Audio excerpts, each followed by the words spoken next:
पुण्यात काँग्रेस, ठाकरे सेना आणि मनसे एकत्र लढण्याची शक्यता आहे। उद्या काँग्रेस, ठाकरे सेना आणि मनसेची एकत्रित पत्रकार परिषद होणार आहे। यात युतीची घोषणा होण्याची शक्यता आहे। अगदी मुंबई पाठोपाठ पुण्यात सुद्धा ठाकरे बंधू एकत्र लढणार आहे। काँग्रेस आणि ठाकरे सेनेच्या बैठकीनंतर आता मनसे आणि ठाकरे सेनेची बैठक सुरू आहे। जागा वाटप होण्याच्या अंतिम निर्णयापूर्वी ठाकरे बंधूंच्या सेनेची एकत्रित बैठक सुरू आहे।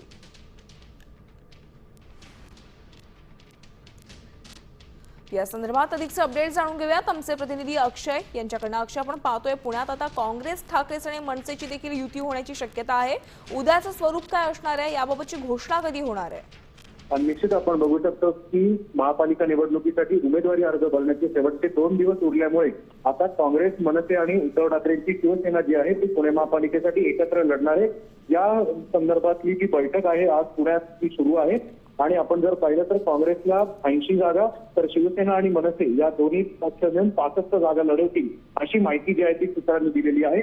आणि उद्या या संदर्भात अधिकृत घोषणा जी आहे ती तिन्ही पक्षाचे नेते जे आहेत ते एकत्रित एक संयुक्त पत्रकार परिषद घेऊन देतील। आणि तत्पूर्वी शरदचंद्र पवारांची राष्ट्रवादी जरी बाहेर गेली असेल तरी काँग्रेस, मनसे आणि उद्धव ठाकरेंची शिवसेना जी आहे ती एकत्र। धन्यवाद अक्षय, सविस्तर माहितीसाठी। आपण पाहतोय उद्याच्या पत्रकार परिषदेकडे आता सर्वांचंच लक्ष लागलेलं आहे। उद्या पुण्यामध्ये काँग्रेस, ठाकरे सेना आणि मनसे एकत्र येण्याची शक्यता आहे। या संदर्भातली युतीची घोषणा उद्या होऊ शकते।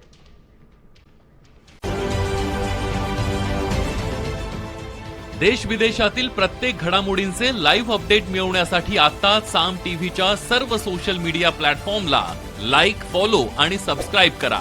तसंच सर्व नोटिफिकेशनसाठी बेल आयकॉन प्रेस करायला विसरू नका।